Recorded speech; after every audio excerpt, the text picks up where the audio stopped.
안녕하세요. 오늘 저희가 함께 살펴볼 자료, 이재명 대통령 취임 후 첫 추가 경정 예산안 관련 국회 시정 연설입니다.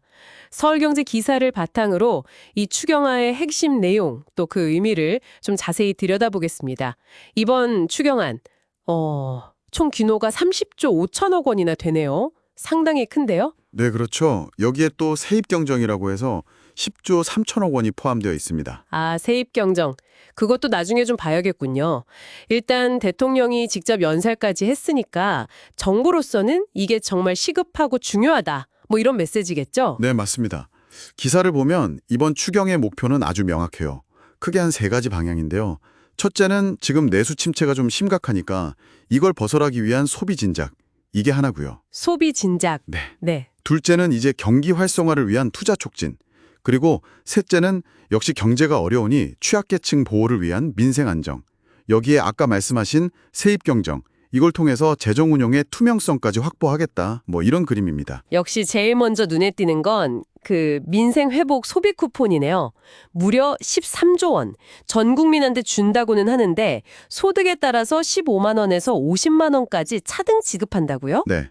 그 취약계층이나 인구 감소 지역은 또 더 많이 준다는 계획이고요. 왜 이렇게 차등을 두는 걸까요? 그냥 똑같이 주지 않고요.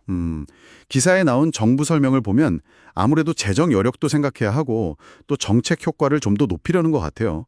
그러니까 꼭 필요한 곳에 더 집중해서 지원하겠다 이런 거죠. 소비 여력이 낮은 분들의 소비를 직접 늘리고 또 어려운 지역 경제에 좀 활력을 주겠다 이런 취지로 보입니다. 하긴 뭐 그래야 좀 더 효과적일 수도 있겠네요. 네. 그리고 이것 말고도 지역사랑 상품권 발행도 한 8조 원 늘리고 할인율도 높여서 어떻게든 소비를 좀 끌어올리려는 그런 모습이에요. 소비뿐 아니라 투ok 쪽 예산도 있군요. 3조 9천억 원. 철도, 도로 같은 SOC 투자. 이거 앞당긴다고 하고 그리고 요즘 말 많은 부동산 PF 시장. 여기에도 유동성을 공급한다고요. 5조 4천억 원이나. 맞습니다. SOC 투자는 뭐 단기적인 건설 경기 부양 효과도 좀 노리는 거겠고요.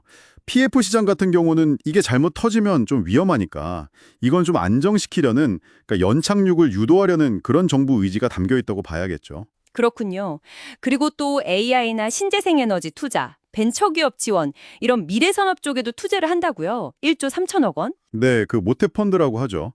정부가 돈을 대서 민간 투자를 유도하는 방식인데 이건 뭐 당장의 경기 부양이라기보다는 미래 성장 동력을 확보하려는 그런 포석으로 해석됩니다. 네, 그리고 또 민생 안정 예산이 5조 원.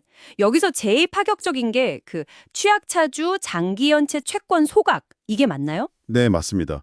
취약차주 113만 명 정도를 대상으로 7년 이상 연체된 5천만 원 이하 채무를 정리해준다는 내용입니다. 와, 113만 명, 5천만 원 이하 7년 이상.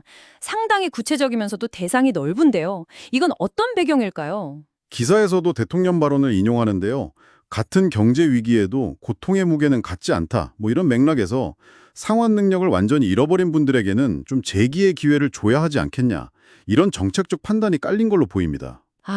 단순한 비탄감이라기보다는 다시 경제 활동을 할 수 있게 좀 길을 터주자는 그런 의미군요. 네, 그런 의미가 강하죠. 물론 뭐 이걸 두고 또 도덕적 해이 문제라든지 다른 비판적인 시각도 있을 수는 있겠습니다만 그렇죠. 그 외에도 뭐 성실하게 빚 갚는 소상공인 지원, 또 폐업한 분들 재기 지원금 인상, 실업급여 같은 고용 안전망 강화에도 1조 6천억 원이 들어간다고 하고요. 네, 코로나 이후에 계속 어려움을 겪는 분들이 많으니까 그쪽 지원을 좀 강화하려는 걸로 보입니다. 자, 그럼 마지막으로 아까 잠깐 나왔던 세입 경정 10조 3천억 원. 이게 정확히 뭔가요? 좀 생소한데요. 이건 뭐랄까 재정 운용의 좀 솔직함 이렇게 볼 수도 있을 것 같아요. 최근 몇 년간 계속 세금이 예상보다 덜 거쳤잖아요. 세수 결손이 있었는데 올해도 좀 그럴 가능성이 있다. 이런 전망 하에서요. 네, 그랬죠. 그러니까 예상되는 세수 부족분을 미리 예산안에 반영을 해버리는 겁니다. 이걸 안 하면 연말 가서 돈 부족하다고 막 예산 집행 못하고 지방에 줄 돈도 줄어들고 이게 사실상 긴축 효과거든요. 미리 부족할 걸 인정하고 예산을 짜는 거군요. 그렇죠. 그걸 막고 계획했던 사업 예산은 좀 안정적으로 집행하겠다. 그러니까 재정 운영의 투명성이랑 예측 가능성을 높이겠다. 뭐 이런 설명입니다. 알겠습니다. 그럼 정리해보면 이번 추경안은 크게 소비, 투자, 민생 안정 이 세 가지 방향에 집중하면서 동시에 세입 경정을 통해서 재정 건전성 문제도 좀 고려하고 있다. 뭐 이런 시도로 볼 수 있겠군요. 네, 대통령 표현대로라면 경제비기 가뭄 해소를 위한 마중물이자 최소한의 조치라는 점을 좀 강조하는 거고요. 네. 정부는 이게 실용적인 접근이고 경제 회복의 길을 열 거다. 이렇게 보면서 국회에 좀 빨리 처리해달라 요청하는 상황이군요. 그렇습니다. 특히 국회에서 심의하면서 더 좋은 의견이 나오면 그것도 받아들일 수 있다. 이런 유연한 태도도 보이고 있다고 하고요. 자, 오늘 저희는 이렇게 이재명 정부의 첫 추경 시정 연설 내용을 기사를 통해서 좀 깊이 살펴봤습니다. 전 국민 소비 쿠폰부터 취약계층 채무 소각까지 정말 여러 가지 정책들이 담겨 있는데요. 네, 맞아요. 여기서 근데 한 가지 더 생각해 볼 지점이 있는 것 같아요. 뭐냐면 이렇게 대규모 재정을 투입하는 게 물론 단기적인 경기 부양 효과는 있겠지만 과연 이게 우리 경제의 어떤 구조적인 체질 개선이나 좀 지속 가능한 성장 동력 확보로까지 이어질 수 있을까 하는 점이죠. 이 부분에 대해서는 앞으로 좀 더 지켜봐야 하지 않을까 싶습니다. 여러분은 어떻게 생각하시는지요?